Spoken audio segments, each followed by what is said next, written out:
ಬಸವತತ್ವ ಅಭಿಮಾನಿ ರತ್ನಮಾವಸೆ ನಿಧನ, ದೇಹದಾನ, ಪೂಜ್ಯರು ಹಾಗೂ ಪ್ರಮುಖರಿಂದ ನುಡಿನಮನ ಸಲ್ಲಿಕೆ. ಬಸವ ಕಲ್ಯಾಣ ನಗರದ ಮಲ್ಲಿಕಾರ್ಜುನ್ ಗಲ್ಲಿಯ ಹಿರಿಯ ಜೀವಿಗಳು ಆಗಿರುವ ಬಸವಾಭಿಮಾನಿ ಬಸವತತ್ವ ನಿಷ್ಠೆಯ ಹೊಂದಿದ್ದ 95 ವರ್ಷದ ರತ್ನಮಾವಸೆ ಇಂದು ಗುರುವಾರ ನಿಧನ ಹೊಂದಿದರು. ರತ್ನಮಾವಸೆ ನಿಧನದ ಹಿನ್ನೆಲೆಯಲ್ಲಿ ಮಲ್ಲಿಕಾರ್ಜುನ್ ಗಲ್ಲಿಯಲ್ಲಿ ಇಂದು ಗುರುವಾರ ಮಧ್ಯಾಹ್ನ 12 ಗಂಟೆ ಸುಮಾರಿಗೆ ನುಡಿನಮನ ಕಾರ್ಯಕ್ರಮ ಜರುಗಿತು. ಕೂಡಲ ಸಂಗಮದ ಬಸವಧರ್ಮ ಪೀಠದ ಪೀಠಾಧ್ಯಕ್ಷೆ ಮಾತೆ ಜಗದ್ಗುರು ಗಂಗಾದೇವಿಯವರು ನುಡಿನಮನ ಕಾರ್ಯಕ್ರಮದ ನೇತೃತ್ವ ವಹಿಸಿ ಮಾತನಾಡಿದರು. ಬಸವ ತತ್ವವನ್ನು ಅರಿತು ಜೀವನದಲ್ಲಿ ನಿಷ್ಠೆಯಿಂದ ಪಾಲಿಸಿದ ಹಿರಿಯ ಜೀವಿ ರತ್ನಮಾವಸೆಯವರ ಬದುಕು ಇತರರಿಗೆ ಮಾದರಿಯಾಗಿದೆ ಎಂದು ತಿಳಿಸಿದರು.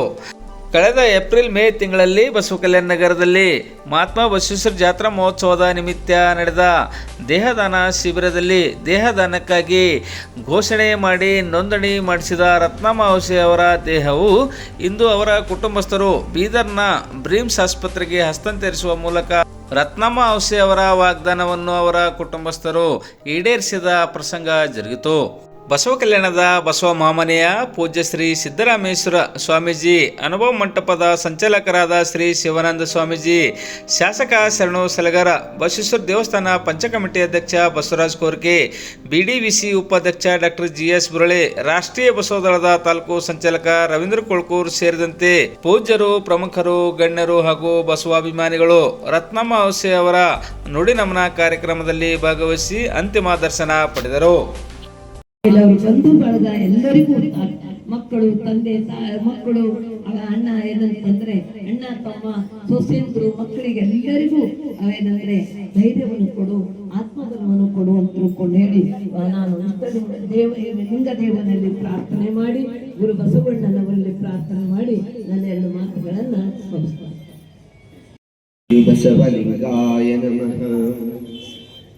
ಇಲ್ಲಿ ಇರುವಂತಹ ಎಲ್ಲ ಪೂಜ್ಯರೇ ಹಾಗೂ ರತ್ನಮ್ಮ ಲಿಂಗೈಕ್ಯರಾಗಿರ್ತಕ್ಕಂಥ ರತ್ನಮ್ಮ ಆವಸೆಯವರ ಬಂಧುಗಳೇ, ತಮ್ಮೆಲ್ಲರಿಗೂ ಹೃತ್ಪೂರ್ವಕ ಶರಣಾರ್ಥಿಗಳು.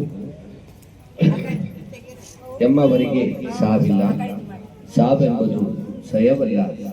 ಲಿಂಗದಲ್ಲಿ ಉದಯವಾದ ಶರಣನಿಗೆ ಆ ಲಿಂಗದಲ್ಲಿ ಎಲ್ಲದೇ ಮತ್ತೊಂದೆಡೆ ಇಲ್ಲ.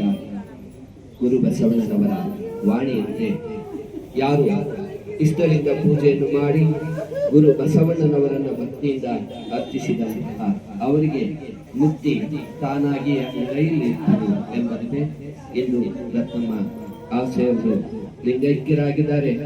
ಅವರಿಗೆ ಗುರು ಬಸವಣ್ಣನವರು ಸೃಷ್ಟಿಕರ್ತ ಲಿಂಗದೇವರು ಮುಕ್ತಿಯನ್ನು ನೀಡಲಿ.